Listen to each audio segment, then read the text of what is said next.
ሰላም ጤና ይስጥልኝ ውድ ተመልካች አድማጮቻችን ይህ ኤንቢሲ ወቅታዊ ዓለም አቀፋዊ ዝግጅታችን ነው። ወደ ዛሬው ዝግጅታችን ከመግባቴ በፊት ግን ይሄ ፕሮግራም ወይም ይሄ ዝግጅት የወቅታዊው ኤንቢሲ ዓለም አቀፋዊ ወቅታዊ ዝግጅታችን ዘወትር ከሰኞ ማክሰኞ ሐሙስና አርብ ከ12 ሰዓት ተኩል ጀምሮ የሚቀርብ ሲሆን እንዳግባቡና ሰዓት እንደተገኘ ደግሞ በምሽቱ ፕሮግራም ከ2 ተኩል በኋላም ሊቀርብ እንደሚችልና ወዲያም እንደ ፕሮግራሙ ጥበትና ስፋት ከ3 ሰዓት ተኩል በኋላ ሊቀርብ እንደሚችል ከዛሬ ጀምሮ ግን ከ12 ተኩል ጀምሮ የሚቀርብ መሆኑን በትህትና እገልጣለሁ። ወደ ዛሬው ዝግጅት ስመለስም ዩናይትድ ስቴትስ ቴምፖራሪ አለው ሴል ኦፍ ሰም ሩሲያን ኦይል ከዚያው ከሩሲያ ሳንወጣም Kremlin propagandist calls for strikes on United Kingdom. Wipe it off the face of the earth. ልማድ ያሉት በሽታ ካልገደለ አርፍም ይሉትን ያስታውሷል። ወዲያም Putin's hidden hands may be behind Iran's tactics ሲሉ የእንግሊዝ የመከላከያ ሚኒስትር ጆን ሄሊ መግለጣቸውን The four ways Putin is waging war on the United Kingdom right now. እንደውም ሩሲያ ፈረንሳይና እንግሊዝ ለዩክሬን የኒውክሌር ጦር መሳሪያቸውን ሊሰጡ ተዘጋጅተዋል ስትል በቀጥታ የኒውክሌር ጥቃት በእነዚያ ሁለቱ ሀገራት ላይ እሰነዝራለሁ ስትል በከፍተኛ ደረጃ ዝታለች። ዛቻውን ያሰሙት ደግሞ ዲሚትሪ ሜድቬዴቭ ናቸው። ወዲያም በእስያ ቀጠና ኃያሉ ሀገር ቻይና በብዙ ሺህ የሚቆጠሩ የጦር ጀልባዎቿንና የጦር መርከቦቿን በምስራቅ የቻይና ባህር ማከማቸቷ ግራ አጋቢኝ ጥያቄ መፍጠሩን ሰሜን ኮሪያም በበኩሏ ጃፓንን ማስጠንቀቂያና ዛቻ መሰንዘሯን ከወቅታዊው የመካከለኛው ምስራቅና የባህረ ሰላጤው መዘዘኛ የአሜሪካና የእስራኤል የኢራን ጦርነት ጋር በተያያዘ የወጡ አዳዲስ መረጃዎችን ይዤ ቀርቤያለሁ። እስከ ዝግጅቱ ፍጻሜ ድረስም አብራችሁኝ ትዘልቁ ዘንድ የአክብሮት ግብዣዬ የአየር ሞገዱን ሁሉ አሳብሮ ከልባችሁ ይድረስ የምላችሁ አዘጋጅቼ የማቀርብላችሁ ትዕግስቱ በቀለ ነኝ። ይህቺ የዛሬዋ ዓለም በየትኛውም ክፍሏ ሰላምና መረጋጋት በአስተማማኝ መልክ የሚገለጥባት አንድም ስፍራ የላትም ነው የሚባለው። የሚሰማባትና የሚታይባት ሁሉም ነገር ጦርነትና የጦርነት ወሬ ብቻ ሆኗል። ዛሬ ከእስያ ቀጠና የወጣው መረጃ እንደሚያሳየው ደግሞ ሰሜን ኮሪያ ጃፓንን በጽኑ አስጠንቅቃታለች ነው ያለው። ጃፓን ስለምን ከሰሜን ኮሪያ ማስጠንቀቂያ ተሰጣት ለሚለው ጥያቄ ደግሞ ጃፓን የሆድ ምቀኛው አፍ ነው ይሉትን የሆነውን ግብሯን በዚያ በእስያ ቀጠና የረዥም ርቀት ተምዘግዛጊ ሚሳይሎቿን የማጥመዷ ነገር ነው። በኮሪያ ልሳነ ምድር ያለው ውጥረትና እሳቱ ጨርሶ ያለመዳፈኑ ወይም ያለመጥፋቱ ጉዳይ ዛሬም ድረስ በዚያ ቀጠና አንድ ቀን ግዙፍ የሆነ የጥፋት አበላ ይከሰታል ለሚለው ነገር ትክክለኛ ማስረገጫም ሆኗል ነው የሚባለው። የዚያን የእስያን ቀጠና ሰላምና ጸጥታ ክፉኛ የሚያናጋው ሆኗል ምን የተባለው ጃፓን በኩማሞቶ የጦር ማዘዣ ሰፈሯ ልታጠምዳቸው ያቀደቻቸው የታይፕ 12 አይነቶቹ ከምድር ወደ ባህር የሚምዘገዘጉ ሚሳይሎችን ነው።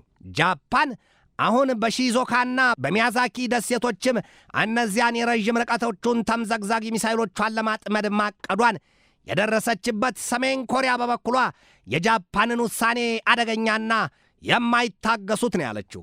የሰሜን ኮሪያ ማስጠንቀቂያና መግለጫ የጃፓንን ቀይ መስመር ማቋረጥ ሲል ነው ያስጠነቀቀው። ሰሜን ኮሪያ የጃፓንን ውሳኔ ሬክለስ ሚሊተሪ አክሽንስ ነው ያለችው። ጥለሞቷ የድመት አፍንጫ ታሸታለችን መሆኑ ነው። ጃፓንና ደቡብ ኮሪያ ምናልባትም በአሜሪካ ጡንቻና ምላስ የሚተማመኑ ካልሆነ በስተቀር በዚህ ደረጃ ለጦርነት የፈረጠመ ጡንቻ እንደሌላቸው ብዙ ጊዜ ይነገራል። በተለይም የጃፓን ሕገ መንግሥት ከዚያ የፐርል ሃርበር የአሜሪካ የጦር ሰፈር ጥቃት ወዲህ እንዲሁም ከዚያ የ1945 ነሐሴ 6 የአቶሚክ ቦምብ ጥቃት ወዲህ የጦር ኃይልና የጦር መሳሪያ በብዙ መጠን እንዳትገነባ የሚል ስምምነት ከአሜሪካ መንግሥት ጋር አስራለች። ታዲያ አሜሪካን የጠብቅሻለሁ ነው ያለቻት። የአሜሪካ ኃይል ደግሞ እንደሚታወቀው ዛሬ ላይ መከፋፈሉና መሳሳቱንም የሚያሳዩት ብዙዎች ናቸው። ታዲያ በዚህ አጋጣሚ ጃፓንና ደቡብ ኮሪያ ስጋት ገብቷቸዋል። ጃፓን ያንን ስትልም የረዥም ርቀት ተምዘግዛጊ ሚሳይሎቿን በሩቅ ደሴቶቿ ወይም ደግሞ በድንበር አካባቢ ባሉት የውሃ ደሴቶቿ ክፍል ላይ ለማጥመድ ወስናለች ነው የተባለው። ያ ደግሞ በሰሜን ኮሪያ ዘንድ ፍጹም የማይታሰብ ነው። ለማን ነው ጥንቃቄና ዝግጅቱ ስትል ሰሜን ኮሪያ በከፍተኛ ደረጃ አስጠንቅቃለች። በሌላም ዜና በዚያው በእስያ ቀጠና ቆይታችን thousands of China's boats mass East China Sea raising cautions ቻይና በብዙ ሺህ የሚቆጠሩ የጦር ጀልባዎቿን በምስራቅ የቻይና ባህር አከማችታለች ነው የተባለው። ቻይናም እንግዲህ አሁን እንደሚታሰበውና እንደሚነገረው የሚወጡ ፍንጮች ሁሉ የአሜሪካን በዚህ ደረጃ መከፋፈል ተገንዝባለችና በተለይም ከመካከለኛው ምስራቅ ቀጠና የኢራን ጦርነት አሜሪካ ቶሎ እንደማትወጣ በብዙዎች ዘንድ ይሳላልና ቻይና የታይዋንን ደሴት እንደዛተችውና እንዳስጠነቀቀችው ዘላ ጉብ ልትልባት የመሆኑ ነገር ዛሬ ፍንጭ ወጥቷል። ከ2000 በላይ የጦር ጀልባዎቿን በምስራቅ የቻይና ባህር በኩል አስጠግታለች፣ አስፍራለች። ጀልባዎቹ እንደ ሰልፍ ተርታቸውን ይዘው በየ500 ሜትር ርቀት ላይ ነው ያደፈጡት። በደቡብ ቻይና ባህርም ሌላ ጉዳይ አለ። በቢጫው ባህርም ተመሳሳይ ነገር አለ። ወዮልሽ ታይዋን ደሴት ሚጢጥየዋ ጭብጥ አርጎ ጉርስ። ቻይና የአሳ አጥማጅ መሰሎቹን በብዙ ሺህ የሚቆጠሩ ጀልባዎቿን ምስራቅ ቻይና ባህር የውሃ ክልል ማስፈሯ በብዙዎቹ ዘንድ ከጥያቄም አልፎ ስጋትን ጭሯል ነው የሚባለው። ቻይና አሁን በምስራቅ ቻይና ባህር ያሰፈረቻቸው የጀልባዎቿ ቁጥር ከተባለም ከ2000 በላይ ነው። ጀልባዎቹ በ500 ሜትር ርቀት ረድፋቸውን ይዘው ተሰልፈዋልም ነው የተባለው። ጀልባዎቹ ከሰሜናዊ የታይዋን ደሴት ራስጌ መርመስመሳቸውን ላስተዋለው ደግሞ እረፍት እንደሚነሱት የራስ ላይ ተባዎች መስለዋቸዋል። ቻይና ተደጋጋሚና ግዙፍ የተባሉ የጦር ልምምዶችን በታይዋን ደሴት የውሃ ክልል አቅራቢያ ማድረጓም አይዘነጋም። ቻይና ከጃፓንም ጋር ከቀደመው ዘመን የሚሆን ከአሁኑ ዘመን ፖለቲከኞቿ ጋር የጎሸና የደፈረሰ ፖለቲካዊ አቋም እንዳላት ይታወቃል። በቅርቡ አዲስ የተመረጡትና ለመጀመሪያ ጊዜ በጃፓን ታሪክም ጠቅላይ ሚኒስትር ሆነው የተሰየሙት ወይዘሮ ሳናኤ ታካይቺ ምንድን ያሉት? ቻይና ብትጠነቀቅ ይበጃታል።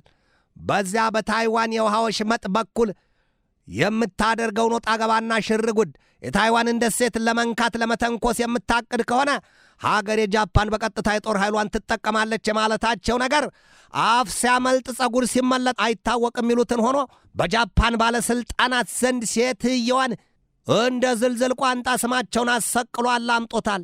ብታርፊ ይበጅሻል፣ ካልሆነ ግን ለወትሮም በቀደመው ዘመንም ጠላትነታችን የዘለቀና የጠለቀ ነው። ምን ችግር አለው? ለፍቅር እንጂ ለጸብ የሚተኛ ልብ የለንም።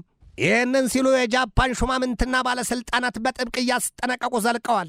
ጃፓንና ቻይና ከዚህም ቀደም ያልፈቱት ቋጠሮ አላቸው። ሁለቱ ሀገራት የሴንካኩና ዲያው ሲሉ በየራሳቸው አገላለጥና ቋንቋ የሚጠሯቸው ደሴቶች ጉዳይ ገና አልተፈታም፣ የሚፈታው በጦርነት እሳት ነው የሚል አቋም አላቸው። ስለዚህ ቻይና እሳት ቢያንቀላፋ ገለባ ጎበኛውን እንዳይመስልሽ ስትል ጃፓንን ዛሬም ጥሩ አጋጣሚ አግኝታለች። እናም አስጠንቅቃታለች። ቻይና ከጃፓን ጋር ወደ ጦርነት የምትገባ ከሆነ እንደ ዘመሚት የሚርመሰመስ የጦር ኃይል አላት። የእግረኛ ኃይል እጅግ ለቁጥር የሚያታክቱና የተራቀቀ ጥበብ የፈሰሰባቸው የጦር መርከቦችና የጦር አውሮፕላኖችም አሏት። እህስ በታይዋን ደሴት ላይ አንድ የጥፍሯን ከዘረጋች የታይዋን ደሴት በሁለት ጣት ተነስቶ እንደሚጎረስ የጠዋት ትኩስ ጣፋጭ ብስኩት ዋጥ ስልቅጥ ተደርጋ ነው የምታርፈው።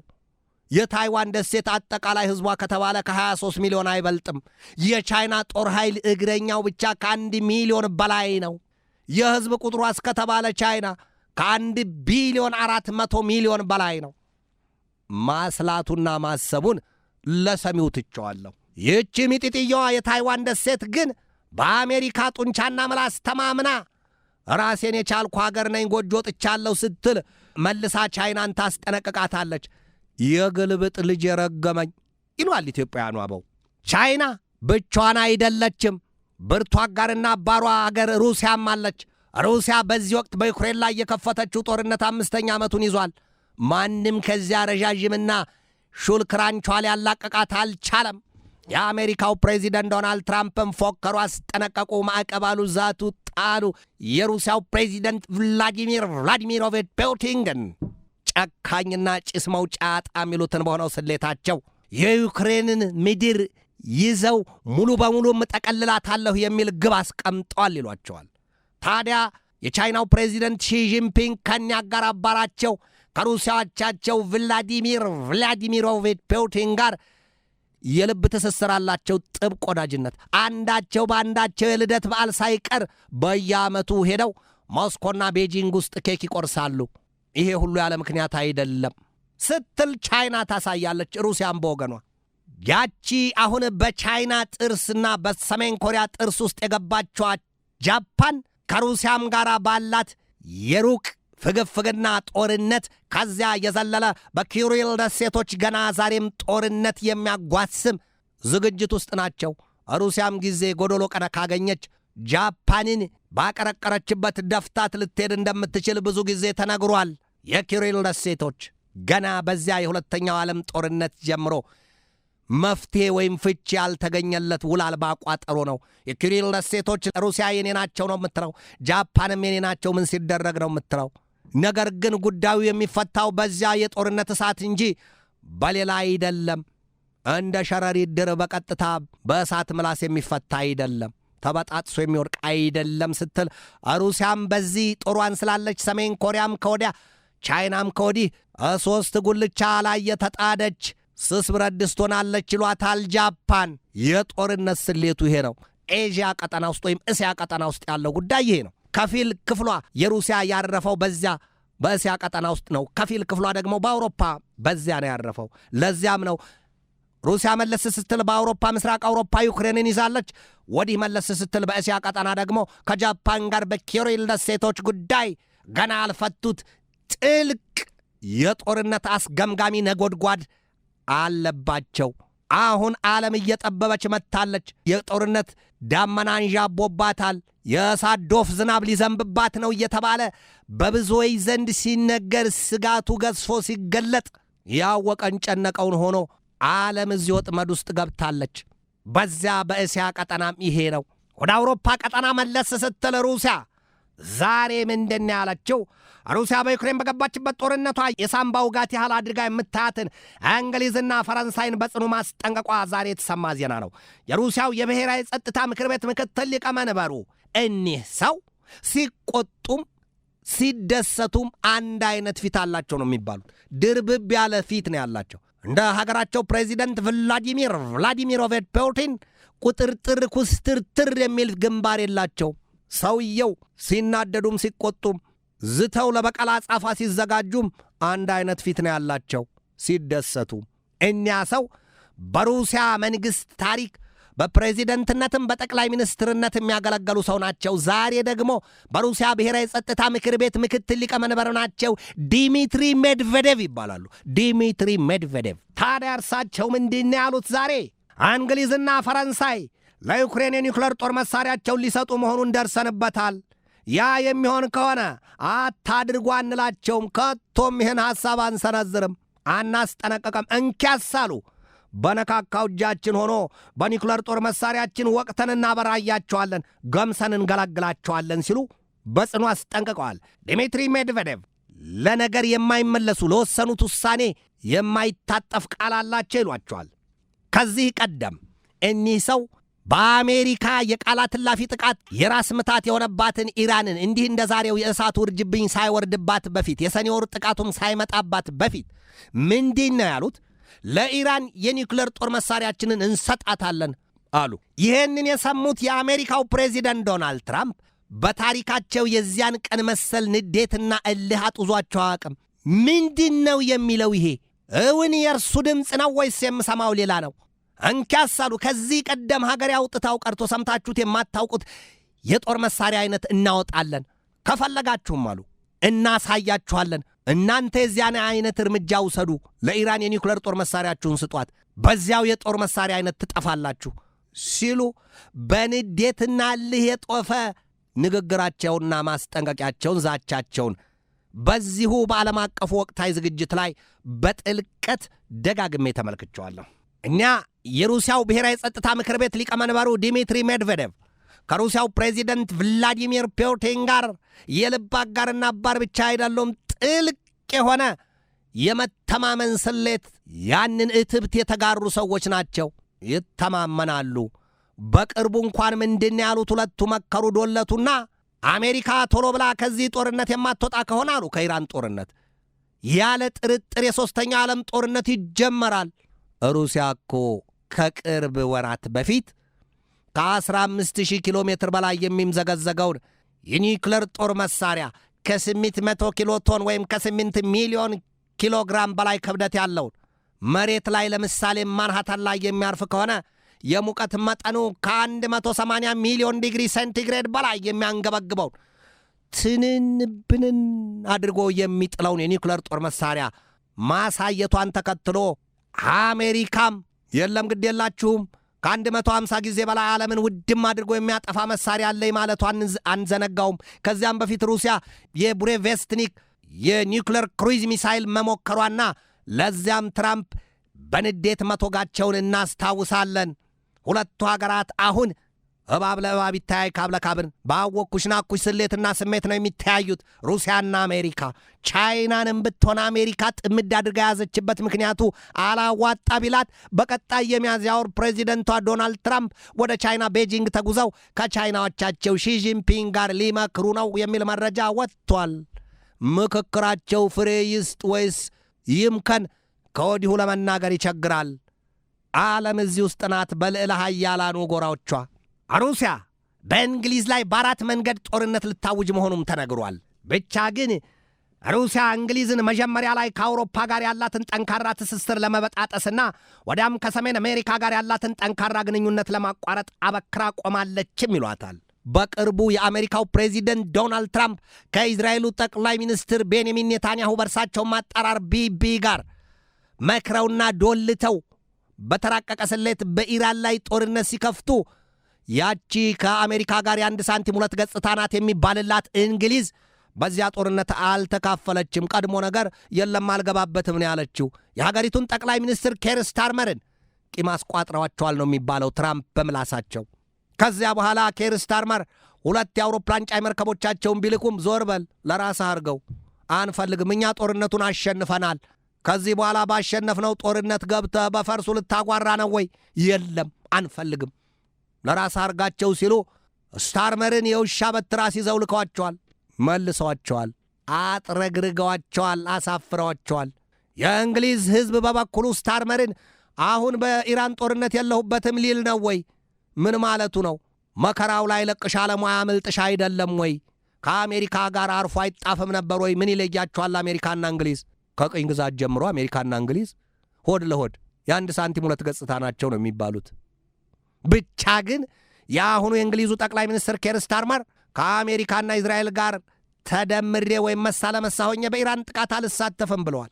አሁን ምንድን ያሏቸው ታዲያ ትራምፕ? ፌንጣ ብትቆጣ ክንፏን ጥላ ሄደች፣ ሂድ ያውልህ መንገዱን ጨርቅ ያርግልህ ብለዋል አሉ በደህናው ጊዜ ባለሥልጣናቶቹ። ዛሬ የወጣ ሌላ መረጃ አለ።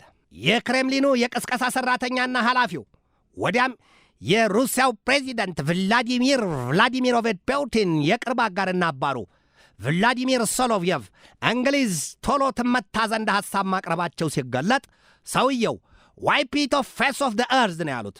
እንግሊዝን ጥርግርግ አድርገን እጥብጥብ አድርገን ከምድረ ገጽ እናጥፋት። ይህን ሐሳብ አቅርበዋል። ለነገሩ በሩሲያና በእንግሊዝ መካከል የዚህ መሰሉ ቃል ወይም ማስጠንቀቂያና ዛቻ ሲሰነዘር ዛሬ መጀመሪያ አይደለም። ሩሲያ ለእንግሊዝ ተጠራርጎ መጥፋት የኒውክሌር ፖሴይዶን ድሮኗን ወይም የሰው አልባ ዱዳ ቁሷን ከእንግሊዝ ከለንደን ከተማ አቅራቢያ ጥልቁ የውሃ ከርስ ስር አስደፍጣለች። ምናልባትም ያን ፖሴይዶን ድሮን ወይም የሰው አልባ ዱዳ ቁስ መርከቧን በልበለው ብላ ትእዛዝ ከክሬምሊን የምትሰጠው ከሆነ በርቀት መቆጣጠሪያዋ ከ900 በላይ የዚያን የተቀበረበትን የውሃ አካል የውሃ ክፍል ሽቅ ቅብያናፈረ ይወጣና አፍለቅልቆ በለንደን ከተማ ላይ ይደፋዋል። ከዚያ በኋላ የለንደን ከተማ በቅጽበት ተጠራርጋ አውሎ ነፋስ ላይ የተበተነ ዱቄት መድረሻው ይታጣል። ከባህሩ ከርስ አመዷና ከሰሏ ይዘቅጣል። ዲን ያገኘውን ትሆናለች። ወዲህም የሩሲያ ባለስልጣናት እንግሊዝን ከ3 እስከ 4 ደቂቃ ባልበለጠ ጊዜ ውስጥ የሚያጠፋ መሳሪያ አለን ሲሉ በተደጋጋሚ አስጠንቅቀዋል። ይህንንም በተደጋጋሚ ተመልክቸዋለሁ። የእንግሊዝና የሩሲያ ጉዳይ የመጠፋፊያ የላጲስ ስሌታቸው ዛሬ የተቀመረ አይደለም፣ ዘመናት ተቆጥረዋል። ታዲያ ዛሬ ቭላዲሚር ሶሎቪየቭ እኛ የክሬምሊኑ ፕሮፓጋንዳ ዋና ኃላፊው የቴሌቪዥን አርታኢው እንግሊዝን ከምድረ ገጽ እናጥፋት፣ ከምድሪቱ ፊት እንሰርዛት ላስ አድርገን ይህን ብለዋል። ሲቀጥሉም አሉ ሰውየው ለዚህ አነሳሳቸውን ሲገልጡ ሰሞኑን ዩክሬን በሩሲያ ውስጠኛ ክፍል ዘልቃ የኒኩለር ጦር መሳሪያና የሌሎች ሚሳይሎችን መስሪያ ፋብሪካዎችን አዳሽቃለች። ያንን የመታችው ደግሞ በእንግሊዝ ስሪቱ የስቶርም ሻዶው ክሩይዝ ሚሳይል ነው።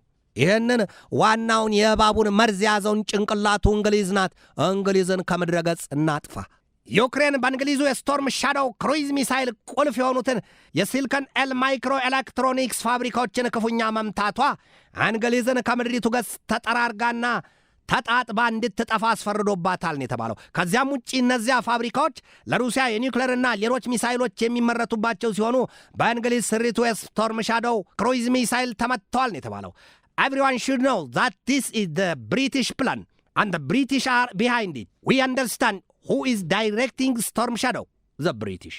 ያሉት ሶሎቪየቭ strikes that have hit deep inside Russian territory doing damage to key assets in Russia's military machine, calling for strikes against Britain. Soloviev demanded, why haven't we wiped the place where this evil is produced of the face of the earth? አራላ መሆኑ የዚህ አይነት ክፉና የመርዝ ቅመም የሚበጠበጥባትን እንግሊዝ ለማጥፋት ምንድነው የምንጠብቀው? ማንን ነው የምንጠይቀው? ምንድነው ችግራችን? ሹሞቻቸውን አለቆቻቸውን የጠየቁት ክሬምሊን ውስጥ ተቀምጠው ነው ይሄንን በሚቆጣጠሩትና በሚመሩት የቴሌቪዥን ጣቢያ ይሄንን ሐሳብ ያቀረቡት። የሩሲያን መሪዎች የወኔ መረቅ ግተዋቸዋል ነው የተባለው በዚያ ንግግራቸው። What are we afraid of? NATO is at war with us and field force. ምንድነው የምንፈራው? ምንድነው የሚያስፈራን? እስቲ ይሄንን ንገሩኝ፣ አስቡትና አስብበት። የሰሜን አትላንቲክ ጦር ቃል ኪዳን ድርጅት ኔቶ ወይም ኖርዝ አትላንቲክ ትሪቲ ኦርጋናይዜሽን እንደሆነ በሙሉ አቅሙ ከኛ ጋር ጦርነት ውስጥ ነው ያለው። ምንድነው ማንን ነው የምንፈራው? ጌታዋን የተማመነች በግ ላቷን ውጭ ታሳድራለች ይላል ኢትዮጵያኑ። ከአሜሪካው ፕሬዚደንት ዶናልድ ትራምፕ ጋር ሰቅ ለሰቅ ተያይዘው የጎሪጥ እየተያዩ ነው። ፑቲንና ትራምፕ አንዱ ፍርግጥ ቢል አንዱ በቀጥታ ሊመታ በዚያ የኒውክለር አቻቸው ተናበዋል። እንዲያውም ሁለቱ መሪዎች እኮ የ12 ትሪሊዮን ዶላር የንግድ ስምምነትም አድርገዋል ስትል ዩክሬን ያወጣችው መረጃ አለ፣ ውስጡን ለቄስ እንጂ። ታዲያ በዚህ ተጨካክነው ትራምፕና ፑቲን በኒውክለር ይማቱ ይሆን ወይ? ማን ያውቃል? የቀነ ጎዶሎን ሚዛቋም ማዘለው ይላሉ። በምን ጎሸው በምን ደፍርሰው እዚህ ውስጥና ጥራው ሲሉ የዚያን የኒውክለር ጦር መሳሪያ ቁልፍ ይስቡት ይሆን? ይህ አይታወቅም። የዩክሬን ጉዳይ ከሆነ ግን በትራምፕ ዘንድ ያን ያህል ሆኗል። እንደ በፊቱ የሚንተገተጉበትና የሚያስጠነቅቁበት አልሆነም። ዛሬ በተሰማ ይብሱን ሲሉ የአሜሪካው ፕሬዚደንት ዶናልድ ትራምፕ በሩሲያ ላይ የጣሉትን የነዳጅ ዘይት ማዕቀብ ማንሳታቸውና የተወሰነ ነዳጅ ዘይት ሀብቷን እንድትሸጥ ብለዋል። መላጠፋ ወዶ አገፋ።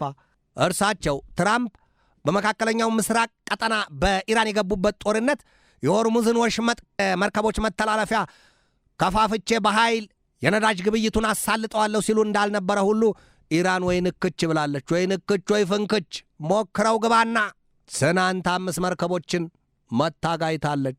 ዛሬም የአብዮታዊ ዘብ ኃይሉ በከፍተኛ ደረጃ አስጠንቅቋል።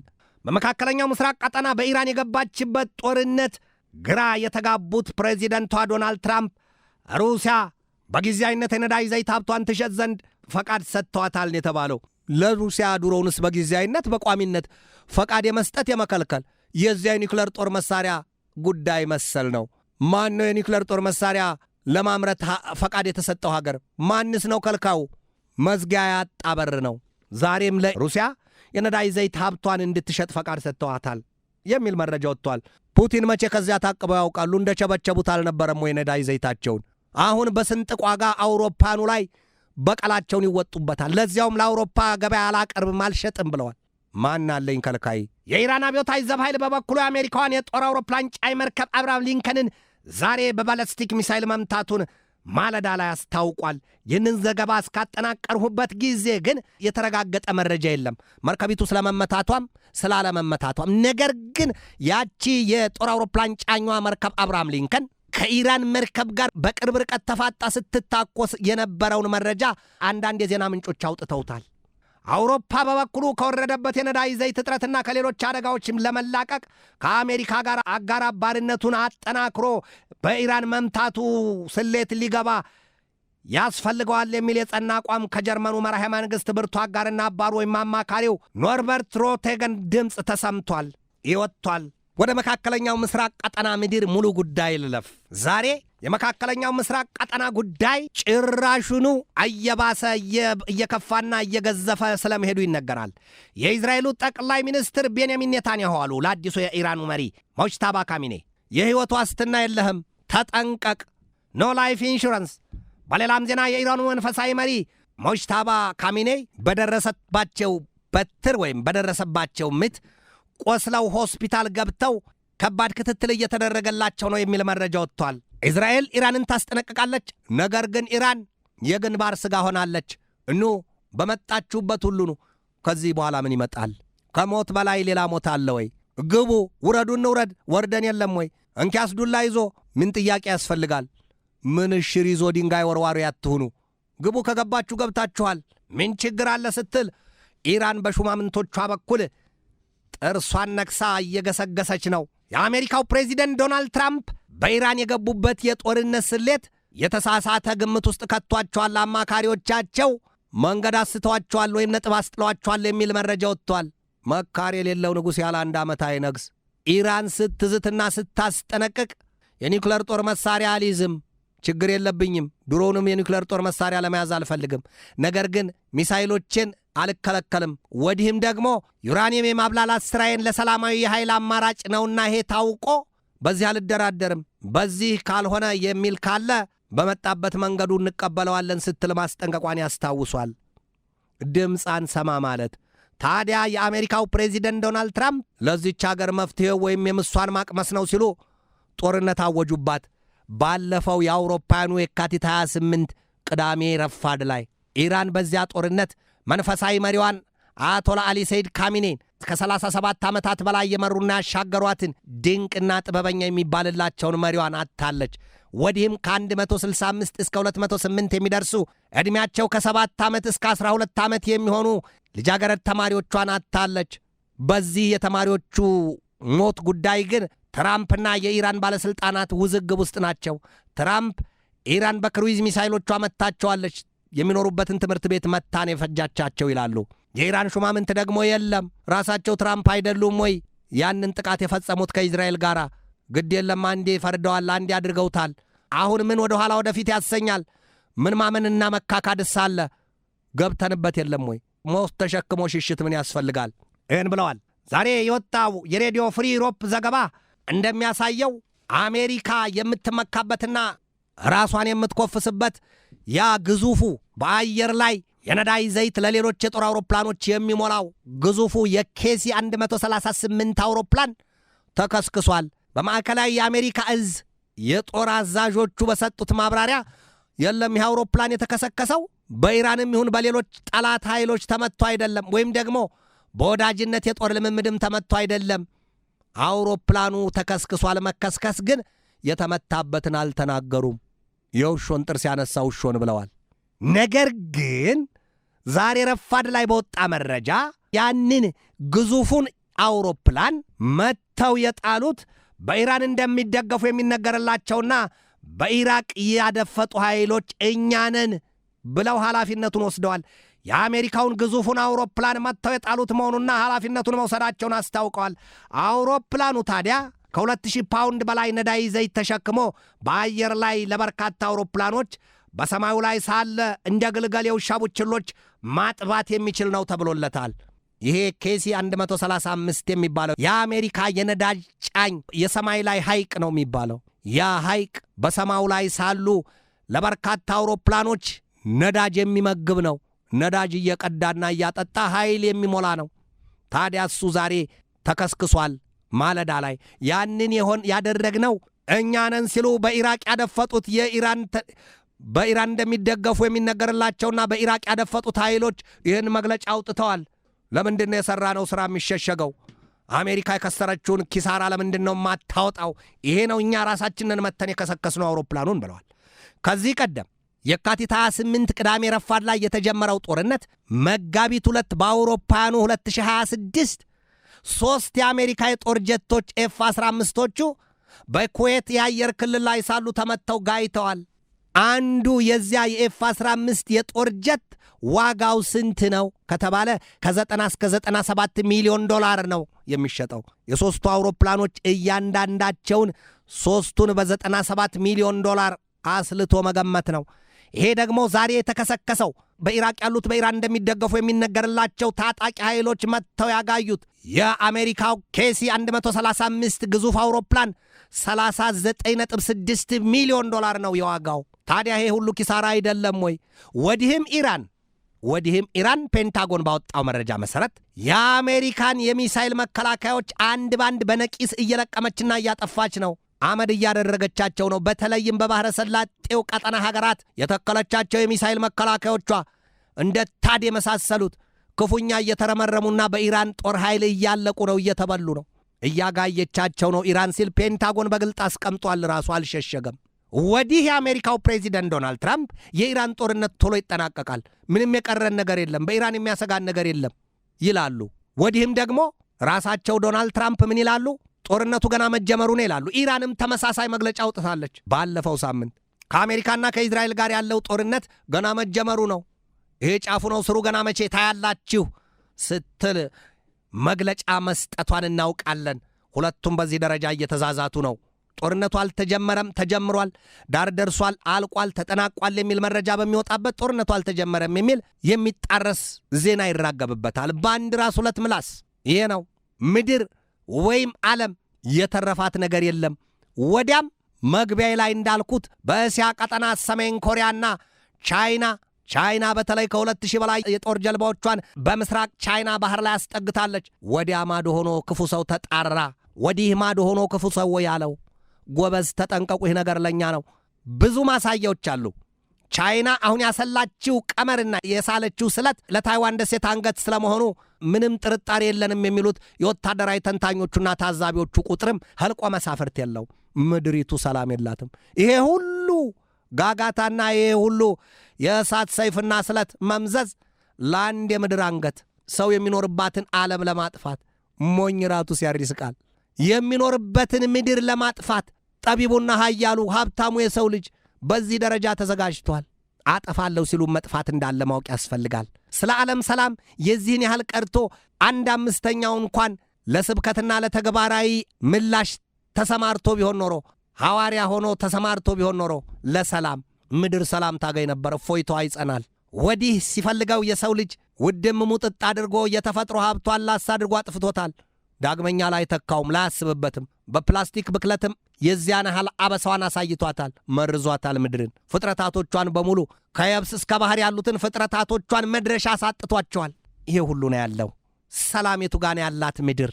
ስለ ሰላም ቆሞ የሚያድር፣ ስለ ሰላም ቆሞ የሚሰብክ የሚዘምር የቱ ጋር ነው አንድ ያለው? ወደ ኤንቢሲ ተመልካች አድማጮቻችን የዛሬን በዚህ ተሰናበትኳችሁ። ቀጣይ ሰኞ በሌላ ርዕሰ ጉዳይ እንገናኛለን። እስከዚያው ከልባችን እስከ ዓለማችን ሰላም ተመኘሁ። በድጋሜ ሰላም።